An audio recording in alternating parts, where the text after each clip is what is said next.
भक्ति का प्रारंभ होता है विश्वास से।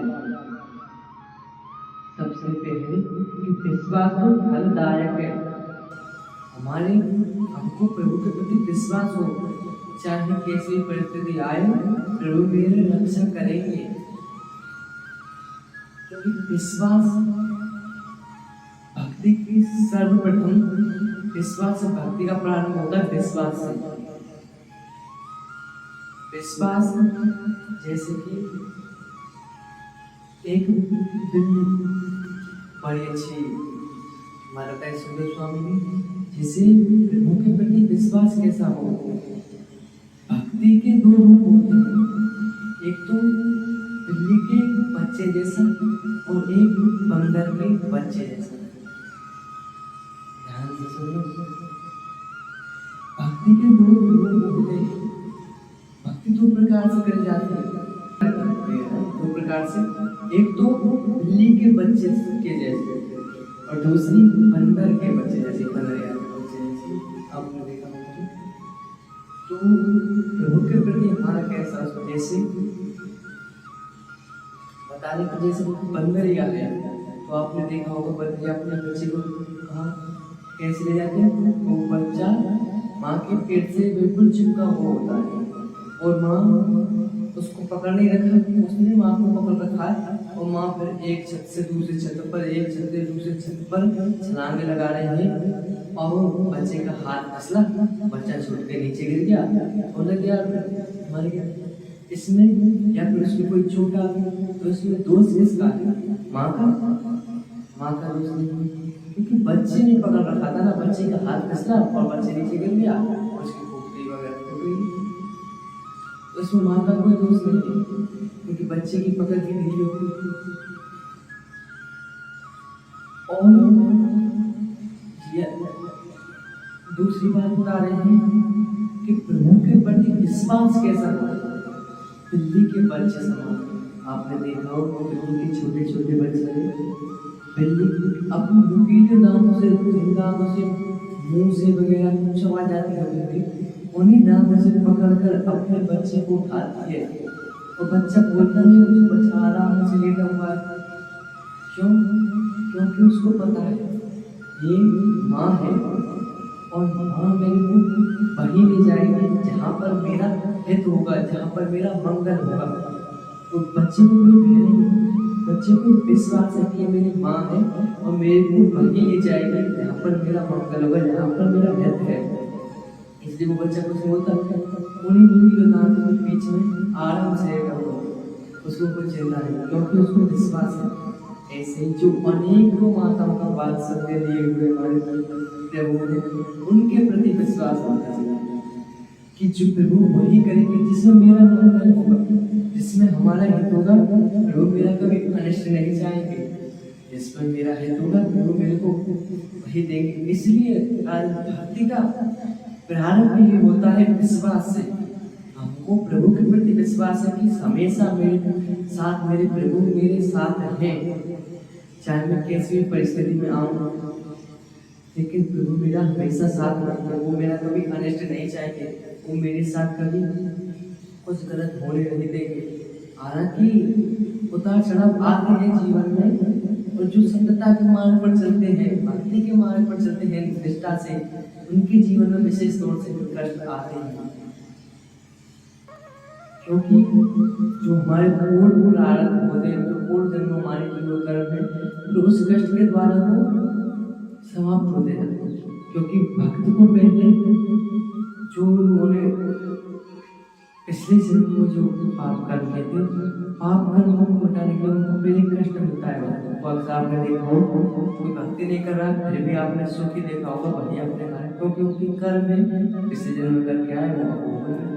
अब लेकिन उनको नहीं पता, वो तब तक हो रहा है जब तक उसके कर्म है अच्छे। जैसे उनके बुरे कर्मों का नंबर आएगा फिर। और भक्त को आपने देखा होगा, भक्ति कर रहे, निष्ठा से चल रहे, धर्म के मार्ग पर चल रहे, फिर भी उनको कष्ट मिलता है। क्यों? क्योंकि उनके जो पूर्व प्रारब्ध के पाप कर्म वो नष्ट हो रहे हैं। जब पूर्व के शुभ कर्म और अब के शुभ कर्म मिलेंगे तो आप निहाल हो जाओगे, धन्य हो जाओगे। इसलिए प्रभु के भक्तों पर पहले और वो भी जो आपने पूर्ण भारत में जो पाप कर्म किए हैं उसका निमेष मात्र छोटा सा ही मतलब कुछ कष्ट मिलता है, भक्तों को पूर्ण तरह भी नहीं मिलता। और कष्ट इसलिए दिया जाता है क्योंकि वो भक्ति के मार्ग पर है। कष्ट मिलेगा वो सहज आएगा क्योंकि वो अभी धर्म के मार्ग पर चले हुए। और जो नहीं भक्ति जानते हैं नहीं कुछ, जो पाप कर्म के मार्ग पर चल रहे हैं, धर्म के मार्ग पर चल रहे हैं, उनको कुछ देखा क्योंकि उनके पूर्व कर्म है, पूर्व का प्रारब्ध वो भोग रहे। लेकिन एक बात ध्यान रखना, ना भुक्तम क्षीयते कर्म जन्म कोटि सतेरपि अवश्यम एव भुक्तव्यम कृतम कर्म सुभाषु। जो हमने किया है वो हमको मिलने वाला। आज का किया हुआ हमारा सत्कर्म ही कल सद्भाग्य बनेगा, और आज के किए हुए हमारे दुष्कर्म कल दुर्भाग्य बनेंगे, और उसका हमको फल मिलने वाला आज कल जितने भी चाहे। लेकिन ना भुक्तम क्षीयते कर्म जन्म कोटि सतेरपि, चाहे कितने जन्मों में हमने पाप कर किए उसका फल हमको मिलने वाला है। ये ना सोचे कि कोई देख नहीं रहा, वहां पर सब लोग हो रहा, क्योंकि बोया पेड़ बबूल का तो आम कहाँ से हुए। आपने बबूल का पेड़ बोओगे तो उस पर कांटे लगेंगे, कल में आम नहीं। इसलिए आप अच्छा करोगे अच्छा मिलेगा, बुरा करोगे तो उसका फल भी बुरा ही मिलेगा। क्योंकि गीता जी में भी कह रहे हैं कर्मण्येवाधिकारस्ते अर्जुन, प्रभु भी यही ज्ञान दे रहे। गोस्वामी जी भी लिखते हैं कर्म प्रधान विश्व करि राखा, जो जैसे करहि सो तस फल चाखा।